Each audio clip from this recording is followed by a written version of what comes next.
দেখো বন্ধুরা, আমি এখানে দুটো ঝিঙা নিয়ে নিয়েছি, পুরাতে দিয়েছি। তো জানি না কীরকম লাগবে, আমি শুনেছি দেখেছি লোকের খেতে, তো আমরা খাইনি। তো আজকে আমি এটা পুড়িয়ে চাটনি বা সানা যেটাকে বলে সেটাই করব। তো তোমাদের দেখাচ্ছি, দেখতে থাকো। পুরাতে স্টার্ট করে দিয়েছি, কত দেরি যে হবে জানি না। দেখো বন্ধুরা, ঝিঙে পুরোতে কত জল বেরোচ্ছে, না জানি আমার গ্যাসটা নিভে না যায়।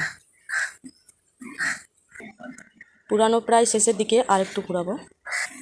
তো আমার মতো কে কে খাও বন্ধু, তোমরা কমেন্ট করবে। আমিও বাট খাইনি, আজকে ট্রাই করব।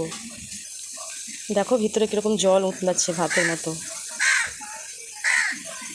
এই জলগুলো সব ঝিঙেরই।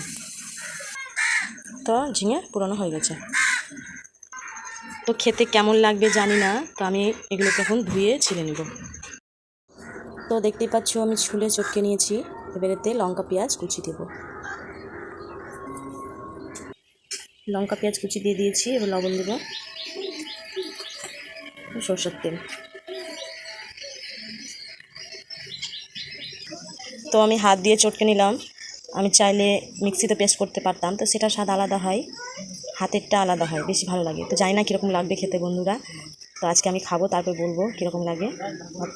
তোমরা বলবে ভিডিওটা কেমন লাগলো। আজকের মতো এখানেই, বাই।